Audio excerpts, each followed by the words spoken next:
സ്വപ്ന പദ്ധതിയായ അതിവേഗ റെയിൽ പദ്ധതി യാഥാർത്ഥ്യമാവാൻ പോവുകയാണ്. ജപ്പാൻ തങ്ങളുടെ 2 ഐക്കണിക് ഷിങ്കൻസെൻ ട്രെയിനുകളാണ് ഇന്ത്യക്ക് സമ്മാനിക്കാൻ പോകുന്നത്. ഷിങ്കൻസെൻ എന്നത് ജപ്പാന്റെ അതിവേഗ റെയിൽ സാങ്കേതികവിദ്യയെയാണ് സൂചിപ്പിക്കുന്നത്. E5 സീരീസിൽ നിന്നുള്ളതും E3 സീരീസിൽ നിന്നുള്ളതുമായ 2 ട്രെയിൻ സെറ്റുകൾ പരിശോധനാ ഉപകരണങ്ങൾ ഘടിപ്പിച്ച ശേഷം 2026 തുടക്കത്തിൽ ഇന്ത്യയിലേക്ക് എത്തിക്കും. ടോക്കിയോ ആസ്ഥാനമാക്കിയുള്ള ദി ജപ്പാൻ ടൈംസ് ആണ് ഇത് സംബന്ധിച്ച വാർത്ത പുറത്തുവിട്ടത്.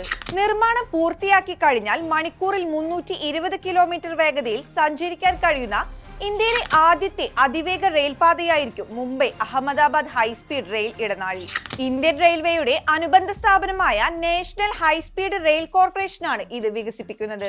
ഉയർന്ന താപനില, പൊടി എന്നിവ മൂലമുണ്ടാകുന്ന പ്രത്യാഘാതങ്ങൾ ഉൾപ്പെടെയുള്ള ഡ്രൈവിംഗ് അവസ്ഥകളെ കുറിച്ചുള്ള ഡാറ്റ ശേഖരിക്കാൻ 2 ട്രെയിൻ സെറ്റുകളും ഉപയോഗിക്കുമെന്നാണ് റിപ്പോർട്ടിലുള്ളത്. നിലവിലുള്ള റെയിൽവേ ശൃംഖലയിൽ ഇന്ത്യ ഇപ്പോൾ ആഭ്യന്തരമായി നിർമ്മിച്ച സെമി ഹൈസ്പീഡ് ട്രെയിനുകളാണ് ഉപയോഗിക്കുന്നത്. മണിക്കൂറിൽ പരമാവധി 180 കിലോമീറ്റർ വേഗത കൈവരിക്കാൻ കഴിവുള്ള RRTS വന്ദേ ഭാരത് ട്രെയിനുകളാണ് ഇവ.